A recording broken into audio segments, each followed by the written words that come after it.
Breaking news Visakha గాజువాకలో సంచలనం సృష్టించిన మౌనిక హత్యకు సంబంధించిన బ్రేకింగ్ న్యూస్ ఇది. గాజువాకలో మౌనికను ఉద్దేశపూర్వకంగానే హత్య చేశాడు నేవీ ఉద్యోగి రవీంద్ర. 2021 నుంచి మింగ్లీ డేటింగ్ యాప్ ద్వారా పరిచయమైన మౌనికతో గత 5 ఏళ్లుగా రిలేషన్షిప్లో రవీంద్ర ఉన్నాడు అని తేల్చారు పోలీసులు. కేవలం డబ్బుల కోసమే మౌనిక వేధింపులకు గురి చేస్తోంది అని హత్య చేయాలి అని రవీంద్ర నిర్ణయించుకున్నట్టుగా తెలిపాడు.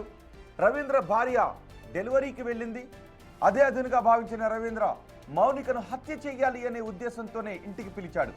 ఆదివారం ఉదయం రవీంద్ర ఇంటికి వచ్చిన మౌనికతో గొడవ పడి గొంతు నులిమి చంపేసినట్టుగా నిర్ధారించారు పోలీసులు.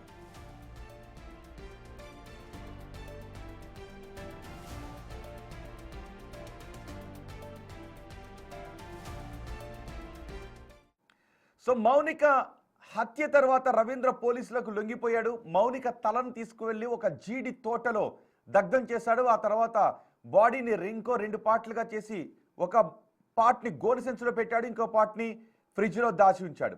సో దీంతో ఒక్కసారిగా 3 భాగాలుగా చేసి ఫ్రిడ్జ్లో దాచి ఉంచాడు అనే విషయం విశాఖ వాసులను ఒక్కసారిగా కలిచివేసింది, భయభ్రాంతులకు గురి చేసింది. గాజువాకలో ఇంత దారుణమైన హత్య జరిగింది. పోలీసులు విచారణ కొనసాగిస్తూనే ఉన్నారు. మా ప్రతినిధి రాజు ఉన్నారు పూర్తి సమాచారం అందించడానికి. రాజు, కారణాలు ఏమని తేల్చారు? నిన్న అనుకున్నట్టుగా మౌనిక బ్లాక్మెయిల్ చేస్తోంది అనే కారణంతోనే చంపేశాడా, లేదు అడ్డు తొలగించుకోవాలి, తన భార్యకి విషయాన్ని చెబుతానంటోంది అని బ్లాక్మెయిల్ చేస్తుందని అడ్డు తొలగించుకోవాలని భావించి చంపేశాడా? వాస్తవాలు ఏంటి? ఏ కారణంతో చంపేశాడని తెలుస్తోంది? పోలీసుల విచారణలో అటు రవీంద్ర మౌనికను హత్య చేసినటువంటి తీరును చూసిన తర్వాత ఇది కేవలం మౌనికని అడ్డు తొలగించుకోవడానికి చేసినటువంటి హత్యగా పోలీసులు భావించినటువంటిది అయితే ఉంది. అతను ఇచ్చినటువంటి వాంగ్మూలంలో అనేక ఆధారాలను సేకరించినటువంటి పోలీసులు శరీర భాగాలను కూడా సీన్ రీకన్స్ట్రక్షన్ చేసి అన్నింటినీ ఒక దగ్గరికి అయితే చేర్చినటువంటి పరిస్థితి అయితే కనిపిస్తుంది. కానీ అతను ఇచ్చినటువంటి వాంగ్మూలం తర్వాత కూడా ఇంకా కేసు అయితే ఇది విచారణ అయితే ముగిసిపోలేదు. ఇప్పుడు వాళ్ళిద్దరు సెల్ ఫోన్స్ కనుక మొత్తం దాంట్లో ఉన్నటువంటి డేటా మొత్తం రికవరీ చేసి చూస్తే ఇంకా ఎన్నో విషయాలు వెలిగి చూసే అవకాశం ఉంటుందని పోలీసులు అయితే భావిస్తున్నటువంటి పరిస్థితి అయితే కనిపిస్తుంది. మింగ్లీ అనే ఒక యాప్ ద్వారా 2021లో ఇద్దరి మధ్యన పరిచయం ఏర్పడింది. 2021 నుంచి ఇప్పటి వరకు కూడా ఇద్దరు ఆ యాప్లోనే డేటింగ్ యాప్లోనే కంటిన్యూ అవుతున్నారు. వాళ్ళిద్దరి మధ్యన సన్నిహిత సంబంధం ఉంది. 2024లో ఇటు రవీంద్రకు పెళ్ళైన తర్వాత కూడా ఇద్దరి మధ్యన ఉన్నటువంటి మౌనిక రవీంద్ర మధ్య ఉన్నటువంటి సంబంధం ఎక్కడా తెగిపోలేదు. అయితే రవీంద్ర చెప్తున్నటువంటిది కేవలం నన్ను డబ్బుల కోసం హింసలకు గురి చేస్తుంది, ఇప్పటికే ఎన్నో డబ్బులు ఇచ్చాను, లక్షల రూపాయలు ఇచ్చినా కూడా ప్రతిరోజు డబ్బుల కోసం టార్చర్ చేయడంతో పాటుగా తన కుటుంబ సభ్యులకి స్నేహితులకి నేను పనిచేస్తున్నటువంటి నేవీ ఆఫీసులో కూడా వాళ్ళందరికీ ఇద్దరి మధ్యన ఉన్నటువంటి ఈ బంధాన్ని, ఈ రహస్య బంధాన్ని తెలియజేసేస్తాను, నీ పరువు తీసేస్తానని నన్ను తీవ్ర స్థాయిలో బ్లాక్మెయిల్ చేస్తుంది. అందుకే నేను చంపేశాను. చంపడం కోసమే తనని ఆదివారం ఉదయం 10 గంటలకి ఎన్ఏడి ఫ్లైఓవర్ దగ్గర పికప్ చేసుకుని రమ్మని చెప్పాను. అక్కడ పికప్ చేసుకుని ఇంటికి తీసుకొచ్చాను. ఇద్దరి మధ్యన గొడవ జరిగింది. తనని సోఫాలో అంటే నెట్టివేసి ఆ పేక నులిమి అదేవిధంగా నోరు గొంతు రెండింటినీ కూడా మూసివేసి ఊపిరాడకుండా చేసి హత్య చేశానని చెప్పినటువంటి పరిస్థితి అయితే ఉంది. అయితే పోలీసులు కూడా దీన్ని నిర్ధారించారు. తర్వాత ముఖ్యంగా చూస్తే ఆ డెడ్ బాడీని ఏ విధంగా డిస్పోజ్ చేయాలి అనే దాని మీద తనకి ఒక కన్ఫ్యూజన్ అయితే ఏర్పడింది. ఒక బాడీని అంతా కూడా పెట్టినటువంటిది అయితే ఉంది. రాజు అంటే తొలుత డెడ్ బాడీని మాయం చేయాలని అనుకున్నాడు, ఎవరికి తెలియకుండా హత్య చేసి సాక్ష్యం లేకుండా చేయాలనుకున్నాడు. మరి ఎందుకు పోలీసుల దగ్గరికి వెళ్ళి లొంగిపోయాడు? ఏం జరిగింది ఈ లోపు?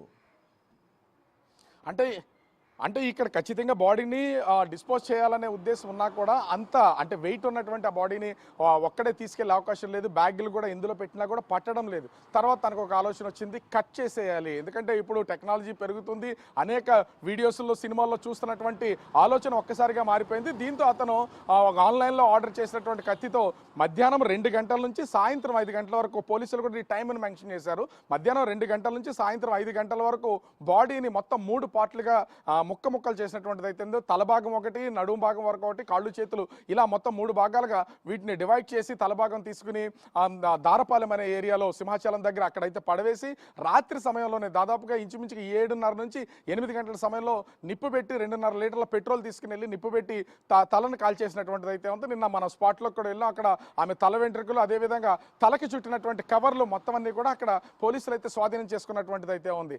అయితే ఎందుకు పోలీసులకు లొంగిపోవడం అంటే తప్పించుకోవాలని తప్పించుకోవాలనుకున్నటువంటి వాడు తర్వాత రెండోసారి ఫ్రిడ్జ్లో దాచినటువంటి శరీర భాగాలను తీసుకువెళ్ళడానికి వచ్చిన తర్వాత తనకు భయపడిపోయినటువంటి పరిస్థితి అయితే ఉంది.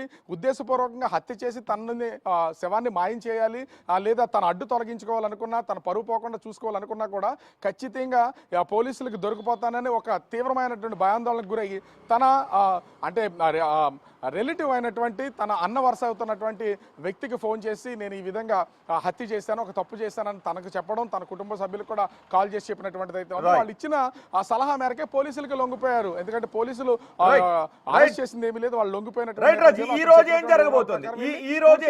ఏం జరగబోతుంది నిన్నంతా సీన్ రీకన్స్ట్రక్షన్ తో హడావుడిగా ఉన్నారు.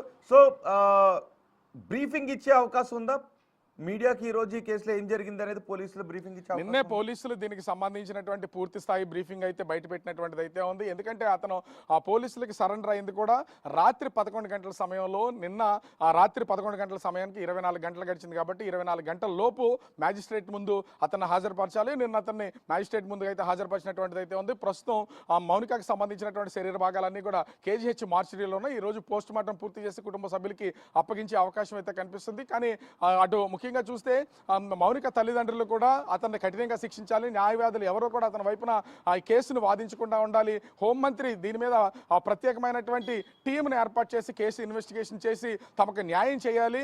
అతను కావాలనే ఉద్దేశపూర్వకంగానే హత్య చేస్తాడు కాబట్టి అతను బయటికి రాకుండా చేయాలని తల్లిదండ్రులు అయితే డిమాండ్ చేస్తున్నటువంటి పరిస్థితి అయితే ఉంది. ఈ కేసుకు సంబంధించి మరిన్ని వివరాలు బయటపడాలంటే ఆమె ఎన్ని గంటలకి అది రవీంద్ర ఇంటికి వచ్చింది, సీసీ కెమెరా ఫుటేజ్లో ఏముందనేది ఆ పోలీసులు బయట పెట్టాలి. అదేవిధంగా రిమాండ్ రిపోర్ట్లో కూడా ఏ అంశాలు పేర్కొన్నారనే విషయం బయట పెట్టడంతో పాటుగా మొబైల్ ఫోన్స్లో ఏముందనేది రికవరీ చేసి వాటన్నిటిని బయట పెడితే కానీ అసలు నిజాలు బయటకు వచ్చే అవకాశం అయితే కనిపించడం లేదు. రోహిత్. రైట్ రాజు, విశాఖలో సంచలనం సృష్టించిన మౌనిక హత్య కేసులో పోలీసులు ఇంకా విచారణ కొనసాగిస్తూనే ఉన్నారు. మొత్తం సాక్ష్యాలన్నీ దొరికేశాయి. కానీ పోలీసులు బహుశా ఎన్ని గంటలకు ఆమె లోపలికి వచ్చింది, బయటికి ఆ తలను ఎలా తీసుకువెళ్ళాడు, దీనికి సంబంధించిన సీసీ ఫుటేజ్ కూడా పోలీసులు దగ్గర ఉన్నట్టుగా తెలుస్తోంది. ఈరోజు పోలీసులు దానికి సంబంధించిన కొంత డేటా చెప్పే అవకాశం కూడా ఉంది. చూద్దాం పోలీసులు ఎటువంటి బ్రీఫింగ్